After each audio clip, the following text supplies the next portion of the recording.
आप सभी को नमस्ते। आज मैं वादे के अनुसार अपनी वीडियो लेके आई हूँ। जैसे मैंने तुम्हें बोला था कि भाई मैं अगली वीडियो में बताऊंगी कि सीधी सिलाई कैसे चलानी है और मुड्डे की गोलाई कैसे करनी है। नेक्स्ट वीडियो में मैं बहुत इम्पोर्टेंट चीज़ें बताऊंगी जो आपके बहुत काम आने वाली हैं। तो आप वीडियो को देखिए, पूरा देखिए और सीखिए। छोटी छोटी बारीकियां बताऊंगी जो आपको बहुत काम आने वाली हैं। आप जब कटिंग करते हो ना किसी भी चीज की, ब्लाउज, सूट या कोई फैंसी गाउन या जिसकी भी आप कटिंग कर रहे हो ना, उसका बैक नेक उतना ही जरूरी है।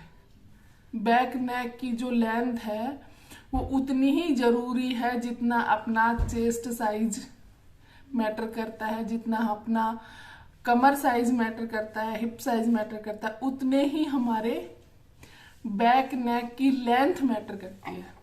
होती है वो हमारे ये डिसाइड करती है, हमारे ये डिसाइड करती है, मुड्डे डिसाइड करती है, हमारे तीरा डिसाइड करती है।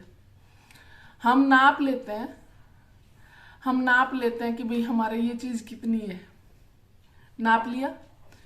अगर हमारा गला बड़ा हो गया पीछे का तो ये हमारा नाप हमें कम करना पड़ता है, क्योंकि अगर गला बड़ा होता है तो वो इस ऐसे फैलता है और गला छोटा होता है तो वो पूरा बांध के रखता है उसको।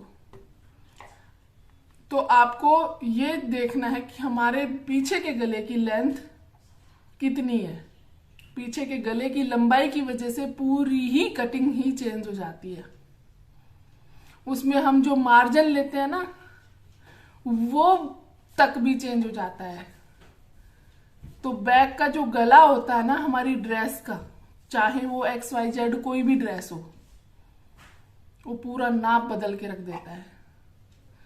तो वो आपको पहले ये देखना है कि अगला बंदा बैक का गला, पीछे का गला कितना लंबा और कितना छोटा करवा रहा है। और अगर आपको मेरी वीडियो अच्छी लगती है, अगले वीडियो में मैं आपको बड़े गले की और छोटे गले में डिफरेंस क्या होता है, क्या क्या हमें चेंज करना होता है, वो सब बताऊंगी। आज की वीडियो में आप इतना ही सीखे। और मेरी वीडियो अच्छी लगती है तो लाइक, शेयर, सब्सक्राइब कीजिए मेरे चैनल को और जुड़िए मेरे साथ। आज मैं आपको बताऊंगी कि आपको तीरा और गोलाई कैसे लेते हैं। जैसे मान लो आपका गला जो पीछे का है, बैक नेक ही आधार होता है आपका तीरा और मुड्डे पे। बैक नेक आपका कितना है, अगर 5 इंच से छोटा आपका बैक तो आपको 7 इंच तक लेना है ये तीरा। ये लिया, ठीक है।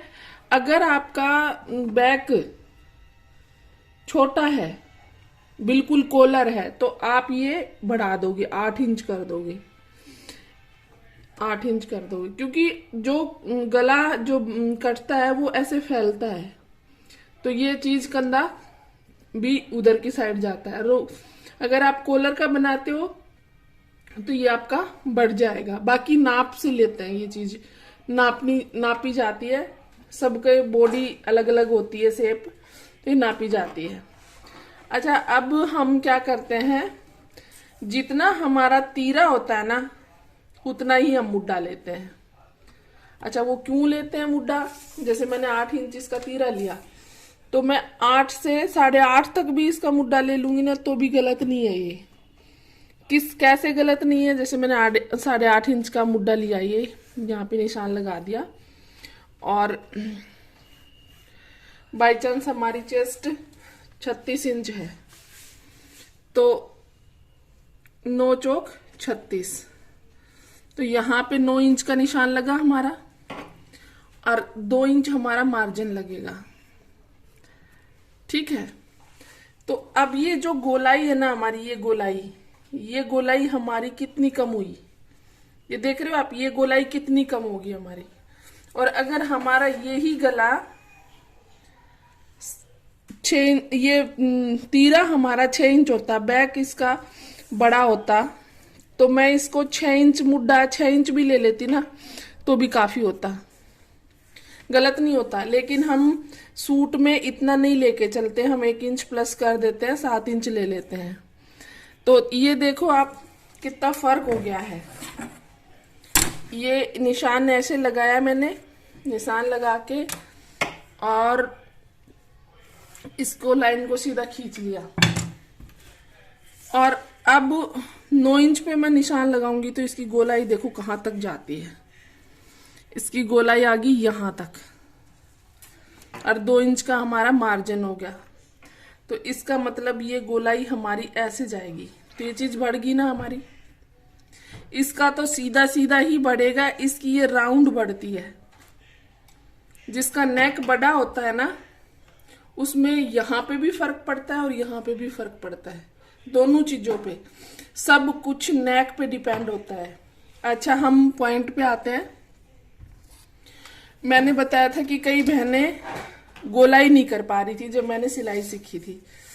तो मैं आपको बता दूं, यहां से 1 इंच पे निशान लगा के आपको ऐसे करना है। निशान लगा दिया आपको और फिर उस निशान को डॉट से लेके जाना, आपको ऐसे डॉट से लेके आना है तो आपकी गोलाई बिल्कुल ठीक बनेगी। अगर फिर भी आपसे नहीं बनती है ना तो आप ये स्केल मंगा लीजिए। मैंने तब मंगवाया था जब ये 170 रुपए का आया था मेरा, ये अमेजोन से परचेज किया था मैंने। इसकी भी बहुत अच्छी होती है। जैसे आपको वो अंदर की छटाई भी करनी होती है ना, तो ये भी परफेक्ट होती है। ऐसे इस टाइप से अंदर की साइड से निशान लग जाता है, ये भी परफेक्ट होती है और ये भी परफेक्ट होती है। तो आप ये स्केल मंगा लीजिए, आपके लिए अच्छा होगा।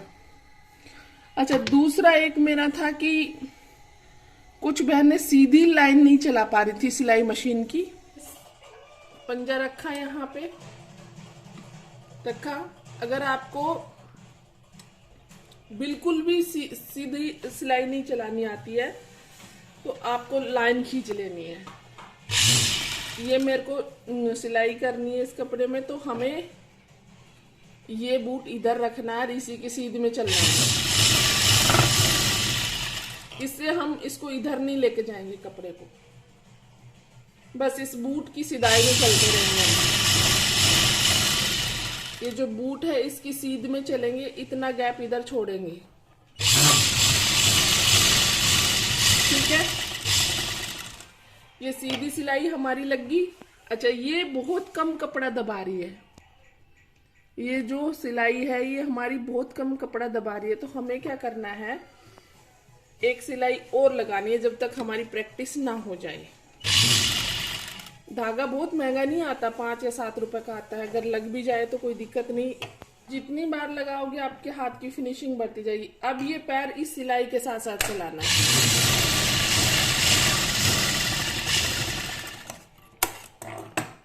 ये देखो दोनों सिलाइयाँ कितनी स्मूथ और कितनी बराबर आई है।